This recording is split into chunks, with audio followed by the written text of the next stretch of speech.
TGT पास की guarantee series में हम यहाँ आज कर रहे हैं day 5 of practice set second million minds TGT English. तो टीजीटी के लिए ये प्रैक्टिस सेट यहाँ हम कर रहे हैं। क्यों हम प्रैक्टिस सेट ये करें, क्यों ये वॉच करें वीडियो, तो इसका आंसर यही है भाई, एग्ज़ाम में बैठने से पहले किस तरह के, किस नेचर के क्वेश्चन आने की पॉसिबिलिटी है ये हमें प्रैक्टिस सेट ही बताता है, प्रीवियस ईयर क्वेश्चन ही बताते हैं। इसीलिए आप इसे ध्यान से देखें अपनी श्योर सक्सेस के लिए। यदि आप इन लेक्चर्स को कंटिन्यू देख रहे हैं, ध्यान से देख रहे हैं, तो इट इज़ माय 100% गारंटी कि आप उस एग्ज़ाम में ज़रूर पास कर लेंगे। ठीक है, बशर्ते आप ध्यान से वॉच कर रहे हैं, देख रहे हैं और उन पर खुद की भी सेल्फ स्टडी कर रहे हैं। तो आज का हमारा पहला क्वेश्चन है कि doubt truth to be liar, है ना। Doubt truth to be a liar but never doubt I love. बड़ी ही अच्छी ये लाइन है, इसे कौन भूल सकता है भाई। तो ये कुछ इस प्रकार की लाइन है जैसे हिंदी में कहा जाता है कि चंदा टरे, सूरज टरे, टरे जगत व्यवहार, है ना, पर सत्य वचन राजा हरिश्चंद्र, टरे न सत्य विचार। तो इस तरह का शायद ये है, शायद लास्ट में मैंने गलत भी बोल दिया होगा। तो यहाँ पे पूरा ये जो है, मैं आपको 4 लाइन का पूरा ये कोटेशन बताती हूँ। हैमलेट कहता है, ऑफेलिया से कहता है भाई, बड़ा ही डिप्रेस्ड है यहाँ पर हैमलेट, और ऑफेलिया बदली है, तो इसलिए कहता है कि doubt thou the stars are fire, doubt thou the stars are fire, doubt that the sun doth move, doubt truth to be a liar but never doubt I love. ठीक है, कि भाई ये चांद सितारे भी बुझ सकते हैं, सूरज घूमना बंद कर सकता है ना, कि जो सत्य है असत्य हो सकता है, पर कभी इस बात पर डाउट नहीं करना कि मैं प्रेम करता हूँ, मतलब इतना सच्चा वो प्रेम करता है। तो ये जो लाइन है वो हमें हैमलेट में देखने के लिए मिलती है, हैमलेट ही कहता है और ये ऑफेलिया के लिए कहता है। तो इसका आंसर ना ओथेलो है, ना ट्वेल्थ नाइट है, ना ही लव स्लेवर लॉस्ट है। आगे हम चलते हैं, तो हमारे पास क्वेश्चन है कि who coined the term dissociation of sensibility, who coined the term dissociation of sensibility. तो डिसएसोसिएशन ऑफ सेंसिबिलिटी ये जो टर्म है ये किसने कॉइन किया है? L.A. Richard, Matthew Arnold, S.T. Coleridge या फिर T.S. इलियट। तो देखिए भाई, डिसएसोसिएशन ऑफ सेंसिबिलिटी की बात कर लें या फिर हम यूनिफिकेशन ऑफ सेंसिबिलिटी की बात कर लें, डिसएसोसिएशन ऑफ सेंसिबिलिटी या फिर unification sensibility, unification of sensibility की बात कर लें। ये जो टर्म है, ये टर्म T.S. इलियट ने कॉइन किया है, ये टर्म T.S. इलियट ने कॉइन किया है। टर्म हम एक और जानते हैं, वो जो हम हैमलेट वर्क से जानते हैं, ऑब्जेक्टिव को रिलेटिव। तो ऑब्जेक्टिव को रिलेटिव हैमलेट और ओथेले के वर्ग के बीच में क्या कहते हैं, वो अपना टर्म यहाँ पर देते हैं उसको क्रिटिसाइज़ करने के लिए कि कहाँ पे ऑब्जेक्टिव को रिलेटिव है और को रिलेटिव नहीं है। ठीक है, इस बात को तो T.S. इलियट ने ये टर्म्स ईजाद किए हैं। ये क्वेश्चन पूछा गया, मैं आपको दिखाती हूँ। फ्रेज है डिसएसोसिएशन ऑफ सेंसिबिलिटी, ये पूछ लिया गया है UGC नेट में। आंसर इसका T.S. इलियट है। और थोड़ा सा ध्यान रखें कि dissociation of sensibility is a literary term first used by T.S. Eliot in his essay. कौन सा essay? The metaphysical poets. John Donne की बात यहाँ पर आती है ना। Metaphysical poet 1921। It refers to the way in which intellectual thoughts, जो हमने कंसीट पढ़ा था, इंटेलेक्चुअल थॉट्स वो separated from the experience of feeling in 17th century's poetry. ठीक है, तो इंटेलेक्चुअल थॉट्स को यहाँ पे जो कि दूर हट जाते हैं, अलग कर दिए जाते हैं, किससे? द एक्सपीरियंस ऑफ फीलिंग, उससे भी परे चले जाते हैं वो थॉट्स। ये 17th century के पोइट्स जो थे उस तरह से लिखते थे। हमने कंसीट को यहाँ पे पढ़ा है। कंसीट में हमने पढ़ा है कि भाई, कंसीट का एक सेपरेट वीडियो भी मैंने बनाया है। कंसीट में पढ़ा है कि भाई सिमिली और मेटाफर, इससे भी परे एक फिगर ऑफ स्पीच, जहाँ पर इससे भी परे कहीं ना कहीं क्या उपमा दी जाती है, कंपैरिजन किया जाता है। ठीक है, तो वो मेटाफिजिकल पोइट्स यूज़ किया करते थे कंसीट्स को बहुत ज़्यादा। और जब टीएस इलियट ने यहाँ पर ये डिसएसोसिएशन ऑफ सेंसिबिलिटी ये टर्म दिया है तो उन्होंने रीड किया है उन्हीं को, किसको, मेटाफिजिकल पोइट्स को, मेटाफिजिकल पोइट्री को, तब जाके ये टर्म यहाँ पर आया है। होप करती हूँ ये आपको समझ में आया होगा। चलिए, तो इसका आंसर हमारा है TS Eliot, dissociation of sensibility. आप याद रखें यूनिफिकेशन सेंसिबिलिटी को, ऑब्जेक्टिव को, रिलेटिव को भी आप याद रखें। और आगे हमारा क्वेश्चन जो है वो है क्या, to get the complete meaning of a poem ontological. Ontological means the metaphysical study of nature of existence, कि भाई कोई पोएम है उसका जो एग्जिस्टेंट है, अस्तित्व है, उसकी स्टडी करना, कि वो मतलब हमें नहीं पता कि वो किसने लिखी है, ठीक है, उनमें बस हम टेक्स्ट की स्टडी कर रहे हैं। टेक्स्ट क्या है, फीलिंग्स को दूर रखकर, लिखने वाले को दूर रखकर, ठीक है। तो to get the complete meaning of a poem ontological, ठीक है, क्रिटिसिज्म पुट्स एम्फेसिस ऑन, तो जो पोएम का, पोइट्री का जो एंटोलॉजिकल क्रिटिसिज्म है वो किस पर जोर देता है, टेक्सचर पर, स्ट्रक्चर पर, नरेटर पर, या फिर बोथ। तो मैंने कहा नरेटर पे नहीं भाई, राइटर जो है उसकी फीलिंग्स जो है उसको दूर रखो। जो लिखा हुआ है, जो स्ट्रक्चर है, कैसे लिखा हुआ है, उसने किन तरीक़ों से उसको बांधा है, उसने उसमें पन यूज़ किया है या फिर उसने उसमें किस चीज़ का यूज़ किया है, कौन कौन से फिगर ऑफ स्पीच और इन सब का यूज़ किया है, बनाया कैसे है, उसका स्ट्रक्चर क्या है, उसकी पोइट्री जो है इंट्रोगेटिव है, एम्फेसिस करती है, इम्पेरेटिव है ना। ये तो स्ट्रक्चर हमने सेंटेंस के पढ़े ही हैं। तो टेक्सचर और स्ट्रक्चर दोनों को स्टडी करना ऑन्टोलॉजिकल क्रिटिसिज्म होता है किसी पोइट्री का। अब यहाँ पे मैं एक बात आपको बताना चाहूँगी, इसके लिए जो ऑन्टोलॉजिकल क्रिटिसिज्म है, ऑन्टोलॉजिकल क्रिटिसिज्म है, इसके लिए आप जॉन क्रो रैनसम को याद रखें भाई। जॉन क्रो रैनसम ये इनका टाइम पीरियड है 1888 टू 1974, और ये क्या है, founder of new criticism. New criticism आप पढ़ते हैं, अमेरिकन क्रिटिसिज्म आप पढ़ते हैं, न्यू क्रिटिसिज्म में जॉन क्रो रैनसम को आप पढ़ने का काम करते हैं। देखिए यहाँ इस क्वेश्चन के माध्यम से मैं जॉन क्रो रैनसम को आपको बताऊंगी। क्वेश्चन है the title new criticism published in 1941 written by, तो रिटन बाय होता है जॉन क्रो रैनसम के द्वारा, है ना। तो जॉन क्रो रैनसम एक American educator, scholar, literary critic, poet, essayist and editor, ये सारे भाई ये थे, इनके अंदर क्वालिटीज़ थी। He is considered to be a founder of new criticism school of literary criticism. He authored the above books. तो न्यू क्रिटिसिज्म इनकी एक बुक आई है, इसको याद रख लें भाई, ठीक ही। ऑन्टोलॉजिकल क्रिटिसिज्म, ऑन्टोलॉजिकल क्रिटिसिज्म, तो इसका आंसर है टेक्सचर पर भी और स्ट्रक्चर पर भी, दोनों पर ही स्टडी करने का काम ऑन्टोलॉजिकल क्रिटिसिज्म करते हैं।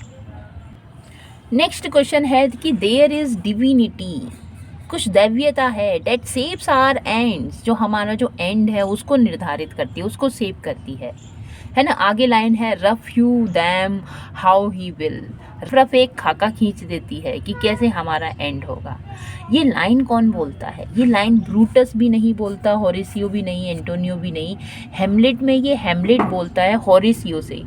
हेमलेट प्ले में ये हेमलेट बोलता है होरेसियो से, और कब, एंड में, एट द एंड, फिफ्थ जो सीन है, एक्ट है, उसमें ये बोलता है, ठीक है। तो द डिविनिटी डेट सेव्स our end is said by Hamlet in Hamlet. Next हमारे जो क्वेश्चन है ऑसरिक, ऑसरिक अपीयर्स इन, ये जो ऑसरिक करेक्टर है, ये जो अपीयर होता है, ये प्ले हेमलेट में अपीयर होता है, ये एक कॉमिक करेक्टर है, ये एक कॉमिक करेक्टर है। टेम्पेस्ट में भी नहीं है, ओथेलो, हेनरी फोर्थ में भी, फिफ्थ सिक्स्थ में भी नहीं है, हेमलेट में ये आता है। और कॉमिक करेक्टर ये है, कोर्टियर होता है किसका, क्लॉडियस का, कोर्टियर है, दरबारी है किसका, क्लॉडियस का। ऑसरिक, ऑसरिक याद रखें। नेक्स्ट हम यहाँ चलेंगे तो अच्छा, हेमलेट से रिलेटेड मैंने एक समरी अपने चैनल पे डाली है, आप उसे देख सकते हैं, डिस्क्रिप्शन में मैं उसे लिंक भी आपको प्रोवाइड यहाँ करूँगी। नेक्स्ट हमारा क्वेश्चन है कि Galsworthy, met him in 1893 and formed a lifelong friendship with him।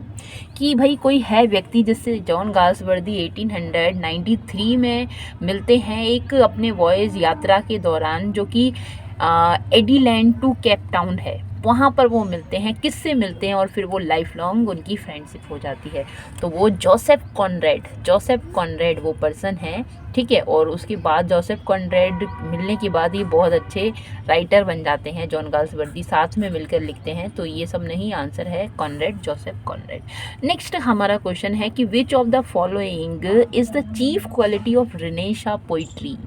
Renaissance पुनर्जागरण काल की हम बात करें, इसकी पोइट्री की हम बात करें, तो रिनेसा पोइट्री जो है 15th सेंचुरी 1500 to 1660, ये एक रफ एस्टिमेशन में यहाँ दे रही हूँ, से स्टार्ट होती है, एंड होती है रिनेसा पोइट्री। माना जाता है कि सबसे पहले जो रिनेसा है वो इटली में आता है, इटली के फ्लोरेंस में। वहाँ पर हमें राइटर मिलते हैं, डांटे, पेट्रार्क, इस तरह के राइटर मिलते हैं, और फिर उनकी विचारधारा सब में फैल जाती है, एक नया ही विचार वहाँ से उगता है। खैर, तो फिर क्वालिटी क्या है, चीफ क्वालिटी क्या है इस नवजीवन पुनर्जीवन की टाइम की, रिनेसा पोइट्री की? तो क्लासिकल रेस्ट्रेन, जो क्लासिकल थीम तो उसको रोक कर रखना, उसको बनाए रखना, नहीं नहीं नहीं, रिनेसा में क्लासिकल नहीं है भाई, रिनेसा न्यू है ना, और ये क्लासिकल तो पुरानी है। सेल्फ इफेसमेंट, इफेस कहते हैं क्या, मिटा देना, खुद को मिटा देने, ऐसा पोइट्री नहीं, ऐसी भी नहीं है। ईगोटिज्म, हाँ, ईगोटिज्म की बात यहाँ पर देखी जाती है रिनेसा की पोइट्री में। कहीं ना कहीं अहंकारवादिता, इंडिविजुअलिज्म, ईगोटिज्म हमें देखने के लिए मिलता है रिनेसा की पोइट्री में। आगे बढ़ेंगे तो लिखा है panegyric is a formal written और oral composition. Panegyric is a formal written और oral composition of deriding a person, lauding a person, lamenting the death of a person, या celebrating the marriage of a person. तो देखो पैनेगायरिक, ये जो है पैनेगायरिक करना, जैसे कि यहाँ पे वर्ड्स आपने देखे होंगे आसमान में, कभी कभी वर्ड्स भी पैनेगायर करते हैं। क्या है, एक ही जगह पर बार बार ऐसे चारों तरफ चक्कर लगाने का, उड़ने का काम करते हैं, ठीक है। इसका मतलब क्या है, पैनेगायरिक जो ये वर्ड है, इसका मतलब है lauding a person, means praising something, किसी की प्रशंसा करना का है। डिराइडिंग तो उसकी क्या है, प्रशंसा नहीं, प्रशंसा का उल्टा क्या होता है, कटु वचन कहना, इससे है डिराइडिंग। लेमेंट करना भी नहीं है। और celebrating the marriage of a person, तो एपिथेलिमियन, आपने ये वर्ड भी सुना है, ये बहुत आता है, वो होता है। तो इसका आंसर है lauding a person, panegyric, praising a person. तो किसी बात को बार बार कह के इतनी बार कहना उस पर्सन से, ठीक है। नेक्स्ट हमारा क्वेश्चन है कि which of the following is a nuptial song. Nuptial song शादी ब्याह से related, praying for the joy and prosperity of the bride and bridegroom. तो एलिजी तो भाई किसी की डेथ पर लिखी जाती है, नहीं है। इपिस्टल नॉवेल है, जहाँ पे लेटर्स की बात है, जो लेटर हैं वो नॉवेल है, थ्रो लेटर है ना, इपिस्टल नॉवेल, तो ये भी नहीं है। इक्लॉग की हम बात करें तो देखो इक्लॉग है, या फिर तो जो इक्लॉग्स हैं, इडिल है, पास्टोरल पोइट्री है, उसे दिखाने की काम करती है। तो इडिल, इक्लॉग, पास्टोरल पोइट्री उसे दिखाने का काम करते हैं। पास्टोरल पोइट्री जहाँ पर हमें जो दृश्य है कंट्री लाइफ का, ग्रामीण जीवन का, है ना, देखने को मिलता है। हमें पर्सनैलिटी मिलती है शेफर्ड्स की, चरवाहों की, है ना। एलिजी में हमें दूसरे टाइप की भी एलिजी मिलती है, जहाँ पर एक शेफर्ड क्या है, दूसरे शेफर्ड के लिए जो साथ छोड़कर चला गया है तो रो रहा है। तो इस तरह की एलिजी को हम क्या कहते हैं, ठीक है, ये भी आप बताइएगा।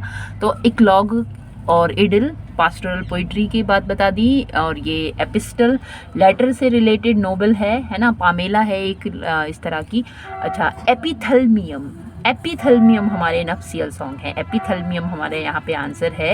एपिथेलमियम जो सॉन्ग हैं, जो गीत हैं, वो शादी विवाहों के गीत हैं, ठीक है। तो इक्लॉग, इडिल, पास्टोरल पोइट्री क्या होती है, ठीक है, इस पर मैंने वीडियो बनाया हुआ है, आप सर्च कर सकते हैं। मैं डिस्क्रिप्शन बॉक्स में आपको लिंक दूंगी क्योंकि बहुत फेमस नहीं है मेरा चैनल। ठीक है, आगे हम बात करेंगे। तो नेक्स्ट हमारा क्वेश्चन है कि for there is nothing either good or bad, thinking makes it सो। ना कुछ अच्छा है ना बुरा है यहाँ पर, बस हमारी जो थिंकिंग है वो उसे वैसा बनाती है। तो कौन किसे को कहता है? ओथेलो कहता है डेस्टिमोना को, या फिर प्रेयर किंग टू क्वीन हेमलेट रोजेनक्रेंट्स को, या फिर रोजेनक्रेंट्स हेमलेट को। तो ये आंसर है इसका, हेमलेट कहता है इस बात को, किसको? रोजेनक्रेंट्स को, कि for there is nothing either good or bad, thinking makes it so. Next आगे बढ़ते हैं। तो हमारा क्वेश्चन है कि De Doctrina Christiana cast doubt on the orthodoxy of Paradise Lost, History of Britain, या पैराडाइज रिगेन्ड, या 12th नाइट। तो ऑर्थोडॉक्स जो हमारे कट्टर विचार हैं उनको हम ऑर्थोडॉक्सी कहेंगे। तो डी डॉक्टरीना क्रिस्टीना जो है ये डाउट करती है, cast doubt on the orthodoxy of Paradise Regained. ये जो क्वेश्चन है ये पूछा गया है टीजीटी में, और 2004 में ये क्वेश्चन यहाँ पूछ लिया गया है। आगे हम बढ़ेंगे तो लिखा है कि who says about Elizabethan period a noble and puissant nation rousing herself like a strong man after sleep shaking her invisible locks। तो किसने ये कहा है एलिजाबेथन पीरियड के बारे में, कि ये क्या है कि भैया एक बहुत लॉन्ग स्लीप के बाद ये क्या कर रहा है, अब मतलब जागी है। ठीक है, राउजिंग हर सेल्फ, अपने आप को जगाया है स्ट्रॉन्ग मैन की तरह। ठीक है, और शेक कर रही है अब अपने इनविजिबल लॉक्स को। तो ये जॉन मिल्टन कमेंट कर रहे हैं किसके लिए? एलिजाबेथन पीरियड के लिए। आगे हम देखेंगे। नेक्स्ट हमारा क्वेश्चन है कि we know what we are but not know what we may be, who speaks. कि हम क्या हैं ये हमको वी नो ये हम जानते हैं, पर हम क्या हो सकते हैं ये हम नहीं जानते। इस बात को कौन कहता है? तो वॉयला नहीं कहती, क्वीन गर्ट्यूड भी नहीं कहती, हेमलेट से है ये, है ना, रोजालिंड भी नहीं कहती। पर ओफेलिया जब इसको हेमलेट को देखती है इस तरह से, पागलपन तरह से, थोड़ा चेंज बिहेवियर, तो ओफेलिया इस बात को कहती है कि we know what we are but know not what we may be. ठीक है, ओफेलिया इसके लिए याद रखें आप। और नेक्स्ट हम चलते हैं कि Irving Babbitt, Paul Elmer More and Norman Foerster started a reactionary movement against the excess of romantic individualism। देखो, रोमांटिक में इंडिविजुअलिज्म आता है। Realistic naturalism of 1920s। What was the movement called? New humanism, new Platonism, या फिर neologism, या फिर new realism. तो इसका आंसर है न्यू ह्यूमनिज्म। ह्यूमनिज्म हम उसमें भी पढ़ते हैं, किसमें? हम ह्यूमनिज्म रिनेशा के दौरान भी हम ह्यूमनिज्म पढ़ते हैं, पर ये क्या है? ये न्यू ह्यूमनिज्म है। ठीक है, जहाँ पर इंडिविजुअलिज्म को क्या कर दिया जाता है, हटा के ह्यूमनिज्म की बात की जाती है। और हमारा नेक्स्ट क्वेश्चन आज का लास्ट, कि what is the device called by which non human and non living nature is credited with human emotions. ठीक है, तो नॉन ह्यूमन और नॉन ह्यूमन नेचर्स को भी यहाँ पे सजीव जैसा दिखाया जा सकता है, उनमें ह्यूमन इमोशंस दिखाए जाते हैं। तो ये फिगर ऑफ स्पीच है, पर फिगर ऑफ स्पीच ये पर्सोनिफिकेशन नहीं है। ठीक है, unification, sensibility, objective correlative T S Eliot के दिए हुए टर्म है। पैरोडी भी ये नहीं है, ये है pathetic fallacy, figure of speech, pathetic fallacy. Hope करती हूँ कि ये आपको बहुत अच्छा लगा होगा, समझ में भी आया होगा। Thanks for watching it. Like share subscribe it for more. Thank you.